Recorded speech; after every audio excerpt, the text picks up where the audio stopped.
नमस्कार, मैं हूं सुजाता सैनी और आप देख रहे हैं इंडिया स्पीक्स डेली। आज मैं आपको बताऊंगी कि कैसे एनटीए एक के बाद एक नए विवाद में फंसता जा रहा है। नीट 2024 की परीक्षा में हुई धांधली के बाद अब यूजी नेट की परीक्षा भी सरकार ने रद्द कर दी है। शिक्षा मंत्रालय ने नेशनल टेस्टिंग एजेंसी द्वारा आयोजित कराई गई यूजीसी नेट परीक्षा को रद्द करने का ऐलान कर दिया है। परीक्षा आयोजित होने के एक दिन बाद ही सरकार ने परीक्षा रद्द करने का ऐलान कर सभी को चौंका दिया। एनटीए द्वारा कराई जाने वाली नीट की मेडिकल एंट्रेंस परीक्षा भी सवालों के घेरे में है और फिलहाल सुप्रीम कोर्ट इसकी समीक्षा कर रहा है। यूजीसी नेट की परीक्षा रद्द होने से गंभीर सवाल खड़े हो गए हैं। गौरतलब है कि एनटीए ने इस बार ऑफलाइन तरीके से ओएमआर शीट पर परीक्षा कराई। देश भर में 317 केंद्रों पर लगभग 11.21 लाख छात्रों ने नेट की परीक्षा दी है। हालांकि परीक्षा रद्द होने के बाद अब पूरी कवायद फिर से होगी। सरकार ने यूजी नेट की परीक्षा रद्द क्यों की? शिक्षा मंत्रालय ने बताया कि Indian cyber crime coordination centre की national cyber crime threat analytics unit से मिले इनपुट के आधार पर यूजीसी नेट परीक्षा 2024 को रद्द करने का फैसला लिया गया है। इनपुट में परीक्षा में धांधली होने का दावा किया गया है। परीक्षा की नई तारीखों का ऐलान जल्द कर दिया जाएगा। शिक्षा मंत्रालय ने बयान में कहा, परीक्षा प्रक्रिया की सर्वोच्च स्तर की पारदर्शिता और पवित्रता बनाए रखने के लिए भारत सरकार के शिक्षा मंत्रालय ने फिलहाल ये फैसला लिया है। बता दें कि यूजीसी नेट जून 2024 की परीक्षा को अभी फिलहाल रद्द कर दिया गया है, यानी यह कवायद फिर से होगी, यानी परीक्षा दोबारा से की जाएगी। नई परीक्षा कब की जाएगी उसकी जल्द जानकारी साझा कर दी जाएगी।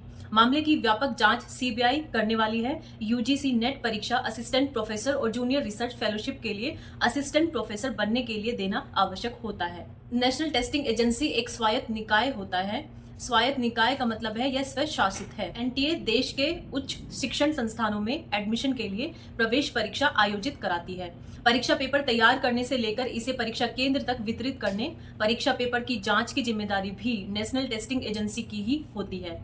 केंद्र सरकार ने साल 2017 में इसका ऐलान किया था और दिसंबर 2018 में एनटीए ने पहली यूजीसी नेट की परीक्षा कराई थी। यूजीसी नेट नीट के अलावा एनटीए इंजीनियरिंग की प्रवेश परीक्षा जॉइंट एंट्रेंस एग्जामिनेशन यानी मेंस भी कराती है।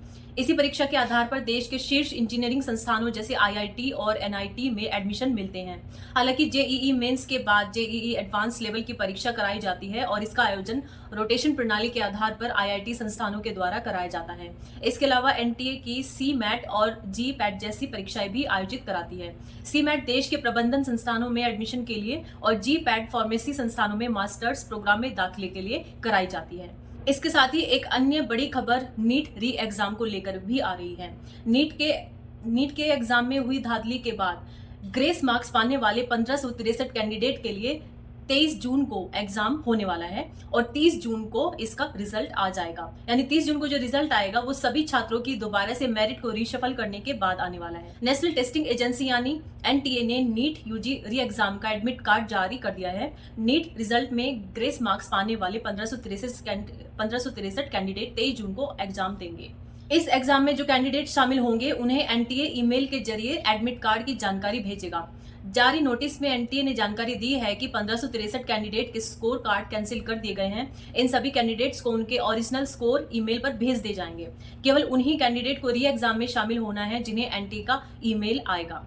यहाँ आपको जानकारी दे दें कि नीट का जो यह री एग्जाम 1563 छात्रों के लिए आयोजित करा रहा है जिनको ग्रेस मार्क्स दिए गए थे, इसका विरोध मेडिकल का एंट्रेंस एग्जाम देने वाले, नीट का एग्जाम देने वाले भारत के सभी छात्र कर रहे हैं। उनका कहना है कि एनटीए को नीट का यह एग्जाम सभी छात्रों के लिए दोबारा से कराना चाहिए, न कि केवल 1563 छात्रों को ही री एग्जाम देने की अनुमति हो।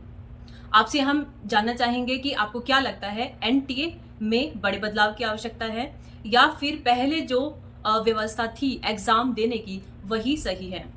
एनटीए के विषय में आपको एक और महत्वपूर्ण जानकारी देना चाहूंगी। जब भी परीक्षा का आयोजन कराया जाता है तो जिन जिन सेंटर पे परीक्षा का आयोजन कराना है उसके प्रबंधक यानी जो पूरी मशीनरी है वो एनटीए की स्वयं की होती है। वहां पर जिला प्रशासन का कोई अधिकार नहीं होता है। छात्र यदि कोई किसी सेंटर पर परीक्षा के आयोजन के समय उन्हें कोई गड़बड़ी नजर आती है या उन्हें लगता है कि कुछ छात्रों को अलग से फेवर किया जा रहा है या फिर उन्हें लगता है कि पेपर लीक किया गया है, तो यदि उन्हें कुछ भी गड़बड़ी नजर आती है तो परीक्षा होने के बाद वो बाद में अपनी शिकायत, इनके जो नेचुरल जो कंप्लेन पुलिस स्टेशन में करते हैं वहीं कंप्लेन कर सकते हैं।